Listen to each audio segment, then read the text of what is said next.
Madame, monsieur, bonsoir et bienvenue aux 19h de ce 13 décembre à la une de l'actualité. Le président de la République a présidé une réunion préparatoire du 7e sommet des chefs d'État et de gouvernement du Forum des pays exportateurs de gaz.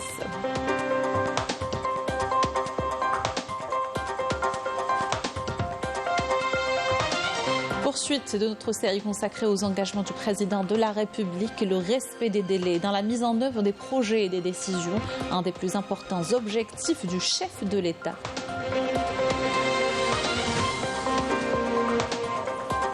Arrestation par les gardes-côtes de 3 individus de nationalité marocaine qui ont violé les frontières de nos eaux territoriales ouest au nord de la plage Marsa Ben Mehdi. Les détails tout à l'heure. À la veille de la foire de la production nationale, nous parlerons du tissu de PME, PMI dans le pays. Il sera question également de la production du chêne-liège et de ciment, 2 filières aux grandes potentialités. Dossier à suivre ce soir.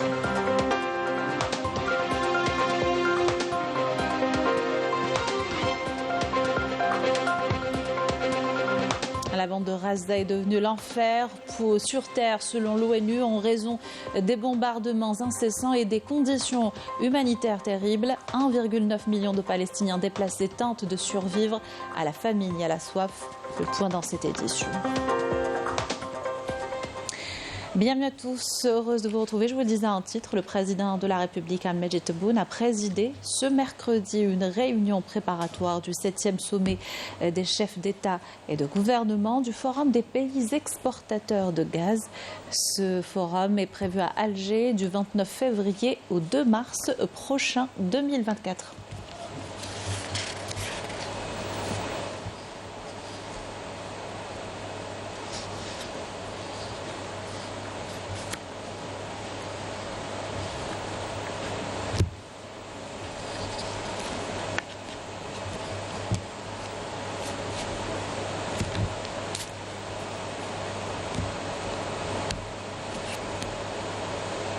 Et on poursuit notre série consacrée aux engagements du président de la République à l'occasion du 4e anniversaire de son élection. Le respect des délais dans la mise en œuvre des projets et des décisions, un des plus importants objectifs que le chef de l'État a constamment mis en avant et veillé à faire respecter.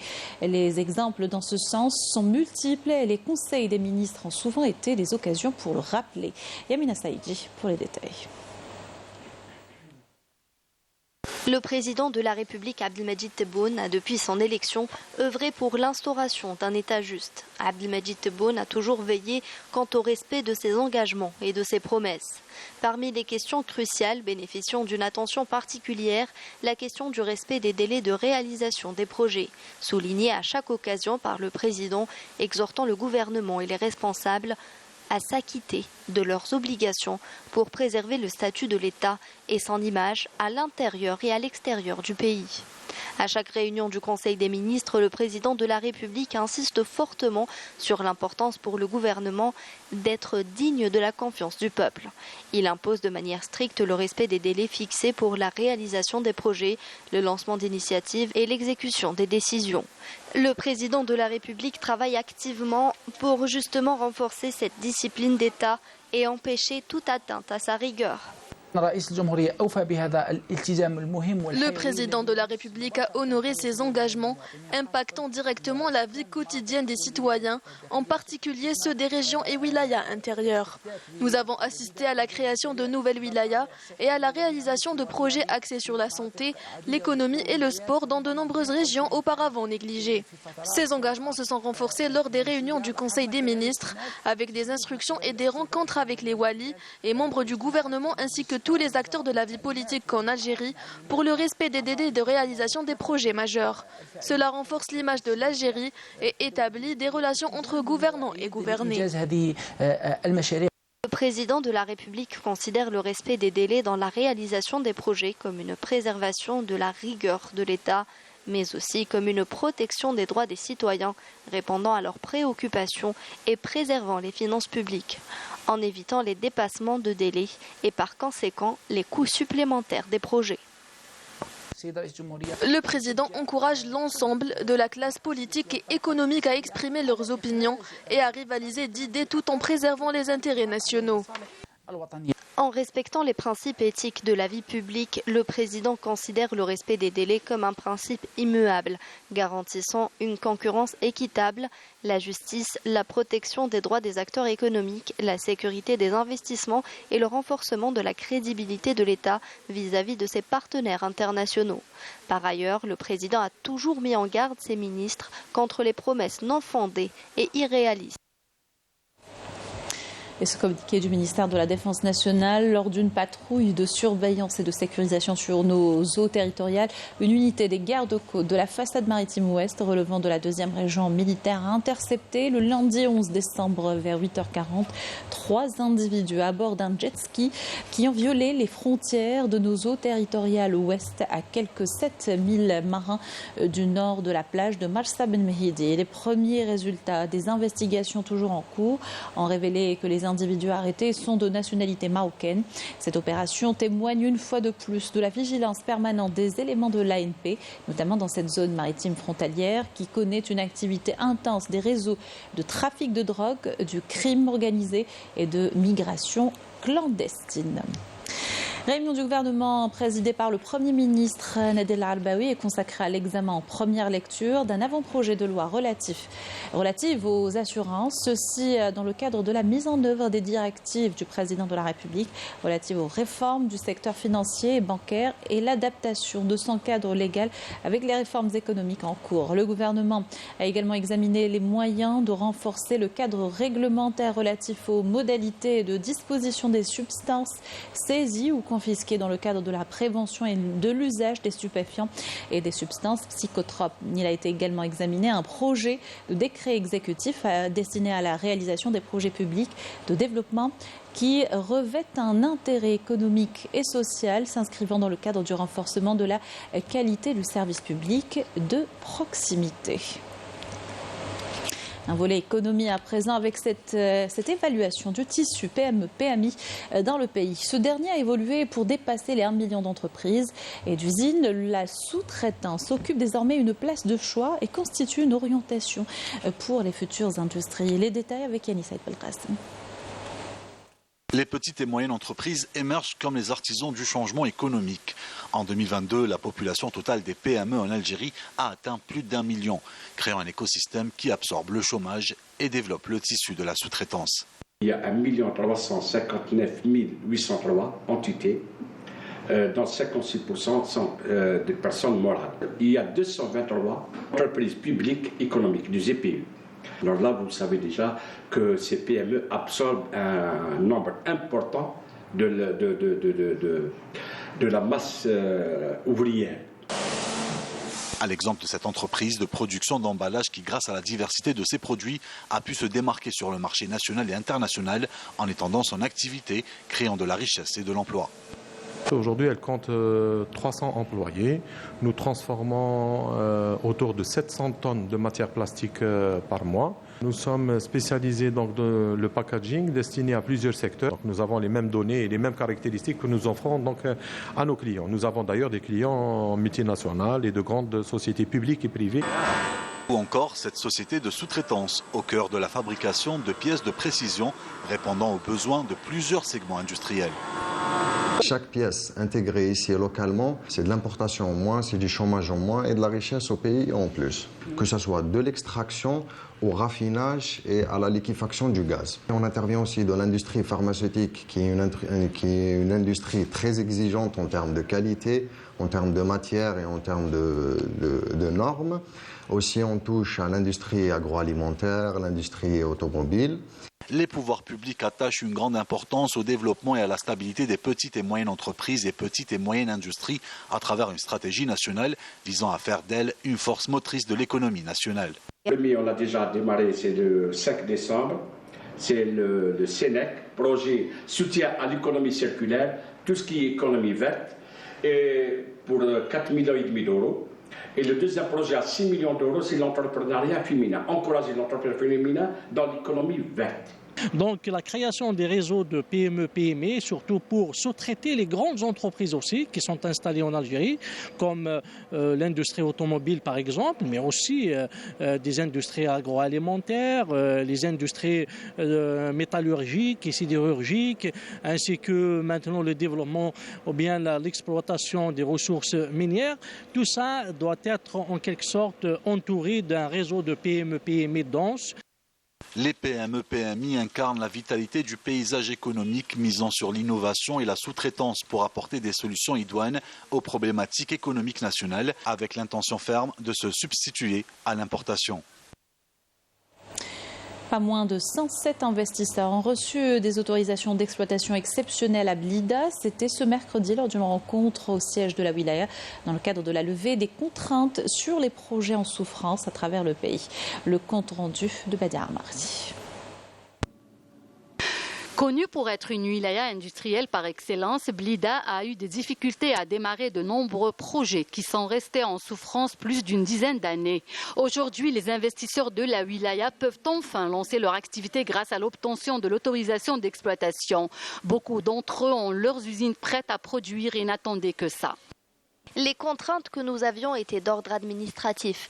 Toutes les administrations nous demandaient cette autorisation. Dieu merci, et grâce aux autorités algériennes, à leur tête le président de la République et le wali de Blida, nous avons obtenu l'autorisation d'exploitation exceptionnelle provisoire, en attendant l'autorisation d'exploitation finale après la levée des réserves. Je suis très content parce qu'effectivement on avait un petit souci de blocage et on a été supporté par le ministère de l'Énergie et le ministère de l'Environnement pour effectivement pouvoir avoir notre certification environnementale. Et c'est un point extrêmement positif effectivement pour permettre la reprise de nos activités. Alors aujourd'hui on a toujours une centaine d'employés effectivement et on devrait quasiment doubler le nombre d'employés. Le sésame en main, ces deux jeunes investisseurs vont enfin pouvoir commencer à produire respectivement dans les secteurs du câblage électrique et du béton. On est des producteurs de câbles et fils électriques de moyenne et basse tension, essentiellement en cuivre. J'aimerais remercier le président Abdelmajid Tebboune ainsi que le wali de Blida pour la chance qu'on a eue aujourd'hui. Je suis dans la fabrication du béton et la réalisation. Et aujourd'hui, on est très content, en tous les cas, de recevoir l'autorisation exceptionnelle. Une levée d'entrave sur les projets économiques qui intervient suite aux instructions du président de la République et vient libérer les investisseurs afin de parvenir à un décollage de l'activité et de la production créant de l'emploi dans divers secteurs d'activité. Nous avons concrétisé aujourd'hui les instructions du président de la République concernant l'accompagnement et le soutien des investisseurs de Blida, qui est une wilaya industrielle et agricole par excellence. Sans cette autorisation d'exploitation finale, sans remise aux investisseurs, ce qui leur permettra de lancer leurs projets et accéder ainsi à toutes les facilitations, notamment bancaires, mais également relatives à l'extension ou encore les exportations. Cette opération permettra de développer l'économie de la wilaya de Blida et de l'Algérie. Aujourd'hui, vous avez plus de 107 opérateurs économiques qui sont rassurés. Ils étaient bloqués pendant une quinzaine d'années. Mais qui dit 107 entreprises, il y a en parallèle plus de 5000 emplois qui étaient délaissés. Aujourd'hui, la nouvelle politique économique de l'Algérie est d'encourager la production locale pour sortir de la dépendance vis-à-vis des hydrocarbures et aller à la conquête des marchés extérieurs. Et retour dès demain, jeudi, de la foire de la production algérienne au Palais des Expositions à Alger. La 31e édition réunira 565 exposants jusqu'au 23 décembre. Placée sous le haut patronage du président de la République, cette importante manifestation économique aura pour thème l'entreprise productrice, base de la croissance et du développement économique. À propos de production nationale, la société de ciment et dérivée de Schleff, filiale du groupe JK, obtient sa 5e certification de conformité européenne. Ce groupe, qui n'est plus à présenter, vise à renforcer sa place sur le marché mondial. Nous dit Kalima Lachmat, commentaire Malika Blel. L'entreprise des ciments et dérivés de Schleuf, filiale du groupe JICA, décroche le certificat de conformité aux normes européennes. La cimenterie qui exporte déjà des centaines de milliers de tonnes de ciment et de clinker vers l'Europe, l'Afrique et l'Amérique latine en est à son 5e certificat grâce à la qualité supérieure de ses produits. Après avoir réussi à obtenir le certificat de conformité aux normes internationales en matière de management de protection de l'environnement et de sécurité, la filiale a pu également obtenir le marquage CE pour 4 types de ciment. Grâce aux efforts des employés et des responsables de l'entreprise, le 5e certificat de conformité concerne notre nouveau ciment, le CEM1 425R. Nous aspirons à très court terme à obtenir des certificats de conformité aux normes américaines. Un nouveau produit vient de s'ajouter aux 4 déjà existants qui sont JICA Béton, JICA Benyen, JICA Injazet et JICA Modad. Nous avons donc voulu enrichir la gamme proposée avec un 5e produit qui est le CEM 142-5R. C'est un ciment produit exclusivement par JICA Schleuf. Le produit est très demandé par les opérateurs dans le domaine de la construction. Ce produit est un ciment Portland pour béton à haute performance avec une résistance rapide à court terme. Une connaissance pertinente de son marché, de son environnement concurrentiel et un suivi commercial rigoureux, 3 grandes lignes d'une stratégie tracée et entièrement maîtrisée par le groupe. Nous sommes des clients fidèles de l'entreprise JICA. Nous apprécions surtout la qualité de ses produits qui répondent à nos besoins. Les produits que propose l'entreprise sont variés. Nous avons les ciments 32,5, 52,5 et 42,5. La société Ciment est dérivée de Schleuf, dont la capacité de production est de 4,2 millions de tonnes de ciment et 3,6 millions de tonnes de clinker, dispose de 3 lignes de production. Parmi les 7 produits proposés, 5 ont déjà obtenu un certificat de conformité aux normes européennes. On vous propose de tout savoir sur le processus de récolte et de transformation du chêne liège en Algérie, 3e producteur mondial. Cette filière qui bénéficie d'une attention particulière ces dernières années afin d'en exploiter toutes les potentialités. Reportage à Skik d'Edouard Matepel, commentaire Rina Lerari. Les forêts de Skikda sont composées de nombreuses espèces à l'instar du chêne liège qui constitue 35% de la superficie forestière. La wilaya a réalisé durant la saison précédente une production record de 5900 quintaux de liège à travers les communes de Kolo, Tamalous et El Hdaïq. Une récolte obtenue sur les aires forestières restées inexploitées pendant 10 ans. Période requise pour la régénération des arbres. Cette année, la production a enregistré une hausse notable. La superficie forestière occupée par les chênes lièges s'étend sur près de 63 000 hectares. La récolte du liège s'étend de juin à septembre. Pour l'année 2023, 4 616 quintaux ont été collectés sur les terres relevant du domaine public et 3 424 quintaux sur les terres relevant du domaine privé.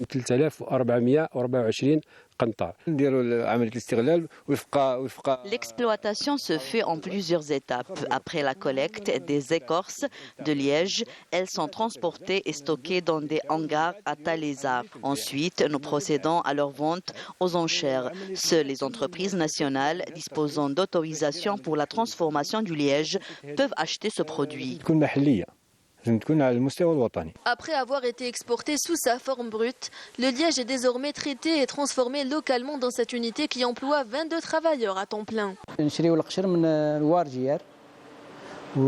Après l'achat, le liège est entreposé dans des dépôts. Ensuite, il est trié entre ce qui sera transformé en bouchon, le liège mince et le rebut. Il est dirigé par la suite vers les fours pour la cuisson. Le rebut sera broyé, celui qui sera transformé en bouchon et le mince sera transformé en rondelles. Les déchets issus de la transformation en bouchon et en rondelles seront broyés et transformés en poudre.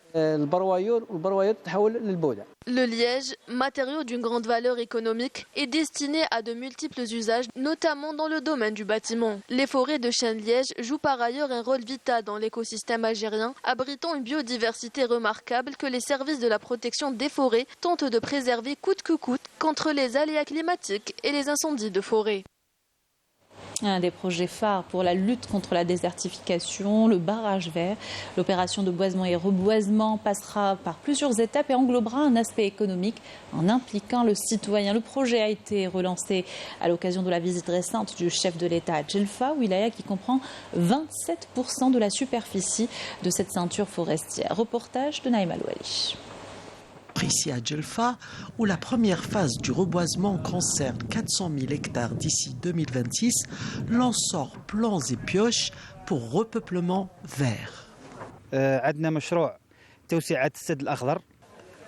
C'est ici que nous avons un grand projet du développement du barrage vert. La conservation de Djelfa a démarré plusieurs projets, dont celui qui se trouve ici à Malba et qui concerne 70 hectares de différents types d'arbres, parmi eux des arbres fruitiers dont l'amandier et le pistachier, ainsi que des arbres forestiers comme les pins d'Alep et d'autres plants adaptés à la région.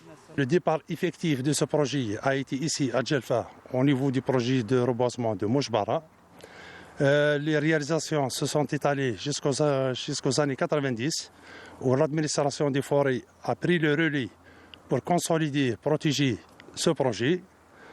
Le projet également, l'espèce principale qui a été utilisée dans ce projet, c'est évidemment le pin d'Alep. C'est une espèce endémique à cette wilaya. Elle s'adapte aux conditions climatiques arides et semi-arides de la région. Les plantations, 50 000 hectares ont été plantés entre plantation forestière, fixation des dunes et plantation pastorale. À elle seule, la wilaya de Djelfa englobe 27% de la superficie du barrage vert, soit 1,2 million d'hectares, ce qui la place première en termes de surface qui concerne cet illustre barrage. Concernant les plantations forestières, c'est 82% des plantations étaient forestières, 11% c'est des fixations des dunes et 7% c'est des plantations pastorales. L'objectif principal, c'est de réaliser des programmes au profit de la population, que ce soit riveraine ou rurale. Je vous donne l'exemple, par exemple, du programme 2023. 3 secteurs ont été chargés de réaliser ce programme, à savoir les directions des services agricoles, le HCDS et les conservations des forêts. Maintenant, nous avons par exemple le carobier, le pistachier, le cyprès, le pin d'Alep, parce qu'ils s'adaptent à la région. Outre les espaces verts, les aires de jeu et autres jardins publics, 24 parmi les 36 communes de Djelfa vont bénéficier de ce grand projet qui s'étalera de l'est à l'ouest sur une période de 7 ans et qui vise à porter sa superficie à 4,7 millions d'hectares à travers 13 wilayas du pays. Le bilan opérationnel de l'ANP durant la semaine écoulée dans le cadre de la lutte antiterroriste et grâce aux efforts de des unités de l'ANP, un terroriste s'est rendu aux autorités militaires à Ingezem, en 6e région militaire, en sa possession un pistolet mitrailleur de type Kalachnikov et une quantité de munitions, alors que des détachements de l'ANP ont procédé à l'arrestation de 12 éléments de soutien au groupe terroriste lors d'opérations distinctes à travers le territoire national. Dans le cadre de la lutte contre la criminalité organisée en continuité des efforts soutenus visant à contrecarrer le fléau du narcotrafic dans notre pays, des détachements combinés de l'ANP ont intercepté en coordination avec les différents services de sécurité lors d'opérations exécutées à travers les régions militaires, ont intercepté 47 narcotrafiquants et ont mis en échec des tentatives d'introduction de 10 quintaux et 38 kg de kiff traités provenant des frontières avec le Maroc, alors que 68 200 comprimés psychotropes ont été saisis. À Tamanrasset, Bojbadi Mourtar et Ingezem, des détachements de l'ANP ont arrêté 126 individus et saisi 21 véhicules, 70 groupes électrogènes, 33 marteaux-piqueurs, 770 quintaux de mélange de pierre et d'or brut, ainsi que des quantités d'explosifs, d'outils de détonation et d'équipements utilisés dans des opérations d'orpaillage illicites. De même, 40 autres individus ont été interceptés, 9 fusils de chasse 4 pistolets automatiques, 60 700 litres de carburant, 305 tonnes de denrées alimentaires destinées à la contrebande et la spéculation.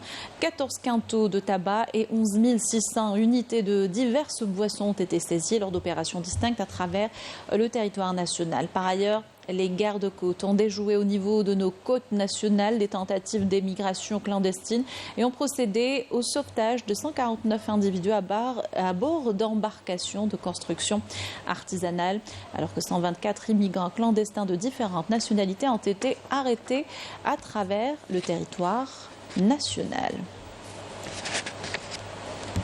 Et ce communiqué du ministère des Affaires étrangères, alors que la MINUSMA, mission multidimensionnelle intégrée des Nations Unies pour la stabilité du Mali, marque officiellement la fin de son mandat au Mali en ce mois de décembre. L'Algérie saisit cette occasion pour réitérer sa ferme conviction que le dit accord demeure le cadre idoine pour la résolution de la crise au Mali et pour la préservation de l'intégrité territoriale de ce pays, de sa souveraineté et de son unité nationale. L'Algérie appelle toutes les parties maliennes à renouveler leur engagement dans cette œuvre collective de paix et de réconciliation pour répondre aux aspirations légitimes de toutes les composantes du peuple malien frère à une paix durable. Elle tient également à exprimer à la mission onusienne ainsi qu'à l'ONU et à son secrétaire général sa reconnaissance pour la contribution et le soutien précieux qu'ils ont apporté à la mise en œuvre de l'accord pour la paix et la réconciliation au Mali issu du processus d'Alger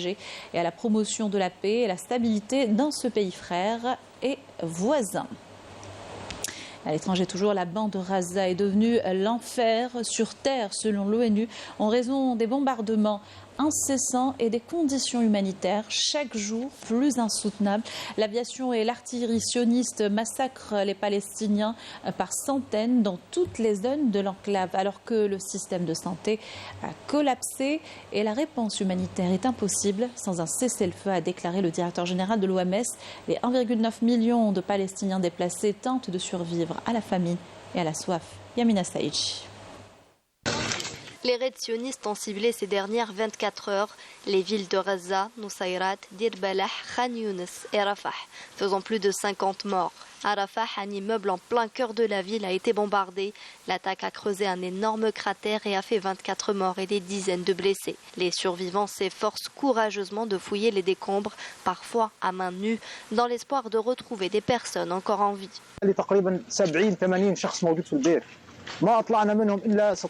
La situation est catastrophique. Il peut y avoir 70, voire même 80 personnes piégées sous les décombres.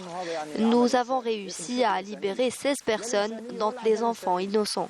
Ce sont des atrocités, des actes inhumains que nous vivons depuis quelque temps. Et nous n'avons nulle part où aller. Nous sommes coincés ici.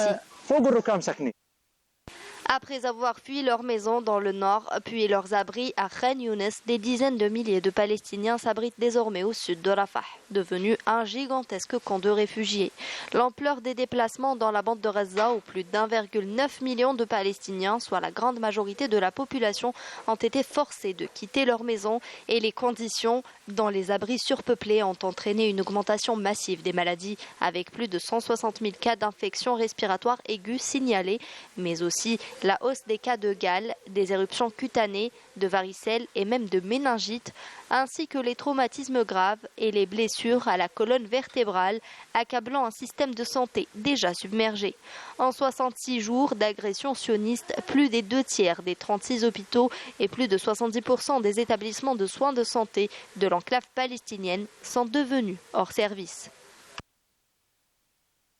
Voilà qui termine notre journal. Merci de l'avoir suivi. Excellente soirée sur Canal Asia.